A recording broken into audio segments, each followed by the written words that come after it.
F'tem ta' 17 jum f'Malta ġew reġistrati 36 vittma kawża tal-pandemija iżda skont il-Ministru Owen Bonnici il-poplu moħħu mistrieħ u għandna naraw il-każi barra minn ġdudna. Issa li ftaħna, issa li kulħadd serraħ rasu, issa li l-miżuri qed jaħdmu. Semmi kulħadd serraħ rasu u l-miżuri qed jaħdmu. Kenna il-fuq minn 500 każ f'erba' ijiem u fl-aħħar 17 jum sfortunatament il-fuq ħajthom 36 persuna. Taħseb li kollox taħt kontroll?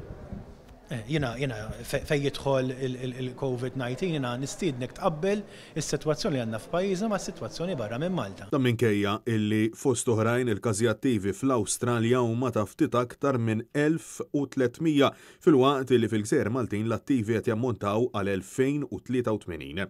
Intant, mistoqsi minn Net News dwar kemm feġġew każi ta' COVID-19 mill-iskejjel fl-aħħar 6 ġimgħat, il-Ministru Owen Bonnici farfara fuq is-Superintendent ta' Saħħa Pubblika Charmaine Gauci. Nappella li jekk hemm xi domandi jsiru lil professur Gauci nhar ta' ġimgħa fejn hemmhekk hemm l-informazzjoni kollha li tingħata. Francesco Catania, għal Net News.